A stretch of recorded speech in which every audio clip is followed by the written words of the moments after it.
twongeye kubaramutsa amahoro y'Imana nshuti zacu bakundwa bavandimwe, turizera ko mumeze neza mukomeye. Imana yacu nihabwe icyubahiro. Uyu ni wa mwanya w'ikiganiro ibanga ry'ubutsinzi. Ndagira ngo tuganire ubutumwa Imana iduhaye uyu munsi, hanyuma tuributsa abantu ko amasengesho yo turayakomeje, tuzasoza dimanche ku itariki 14 nibwo tuzasoza ayo masengesho. Rero uyu munsi tugezeho ni umunsi wacu wa 38 tugezeho uw'amasengesho. Intego y'amasengesho iravuga ngo guhabwa umugabane. Mu ijambo ry'ikirundi ni uguhabwa ishamvu. Rero ndagira ngo Imana iguhe ikintu cyawe umaze igihe usengera, Imana ikiguhe mu izina rya Yesu. Kandi turimo turabona abantu Imana yatangiye kugirira neza bari mu gushima Imana. Nawe ndazi neza ko iki ni igihe cyawe ugiye gushima Imana. Hanyuma nyemerera dusangire rino jambo ry'Imana dusanga muri iki gitabo cyo Kuvayo ibice 15 umurongo wa 27. Haravuze ngo bagera mu Elimu, hari amasoko 12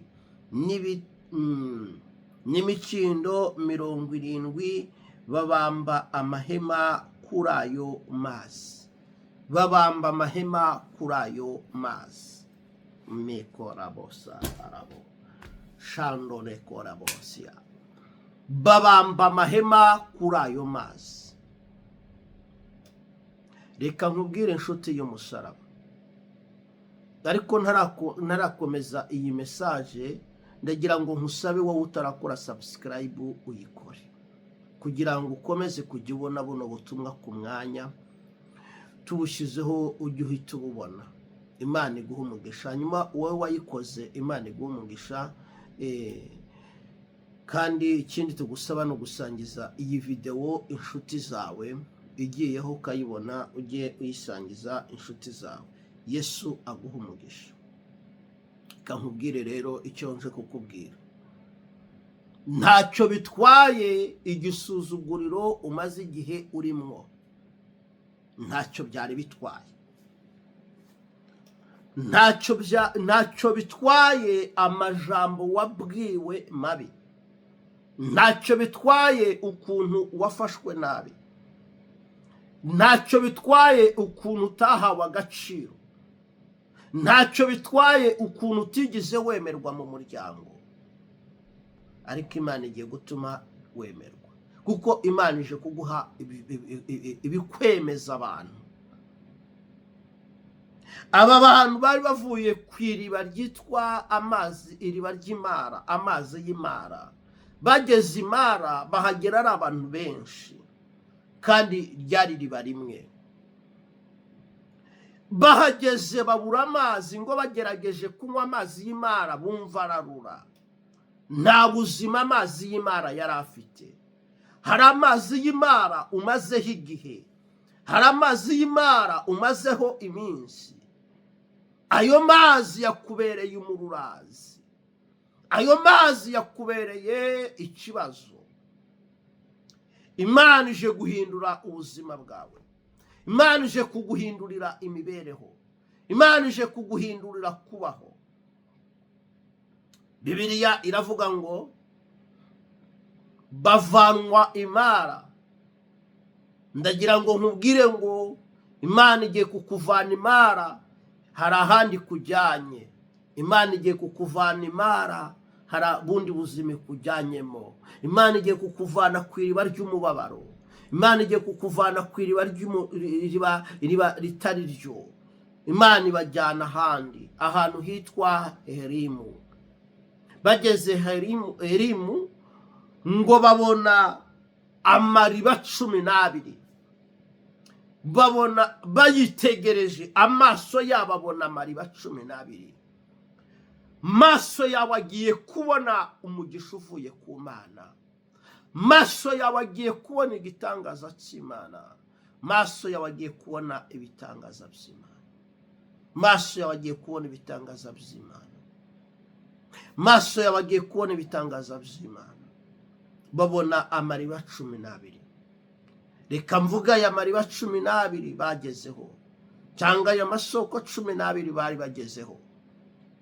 Buri riba ryose ryashushanyaga umuryango, ryashushanyaga ko rifite umuntu uri burigeho userukiye umuryango, kuko yari imiryango 12 ya Isiraheli. Buri muryango wose wari ufite iriba ryawo, kandi bagera ku iriba rifite amazi meza, kandi bavoma amazi atarura, ngo batangira kunezerwa. Imana yabateguriye amariba 12. Kankubwire, Imana izanye amasoko 12 mu buzima bwawe. Imana itoye amasoko 12 mu buzima bwawe. Bivuze ngo Imana igiye kuguha umugisha ukuzungurutse. My God, Imana igiye kuguha umugisha ukuzungurutse, wa mubyeyi we. Imana igiye kuguha umugisha ukuzungurutse, wa mupapa we, wa musore, wa mukobwa. Imana igiye kuguha umugisha ukuzungurutse.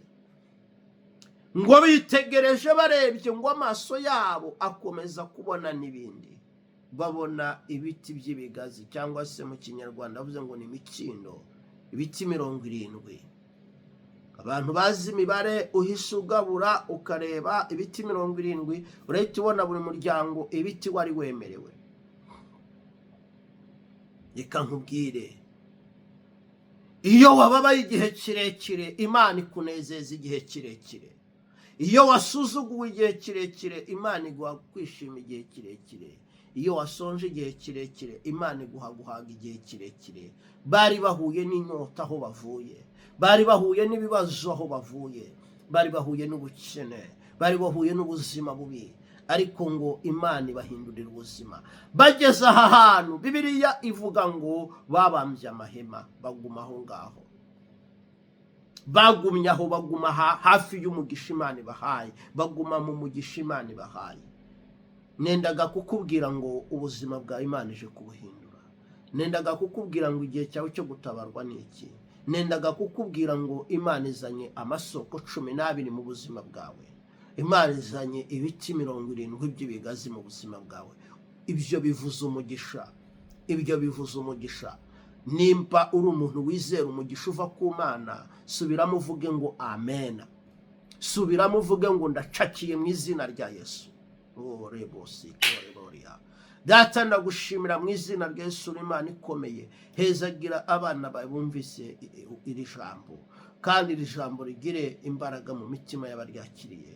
Mu izina rya Yesu nsenze nizeye, amen.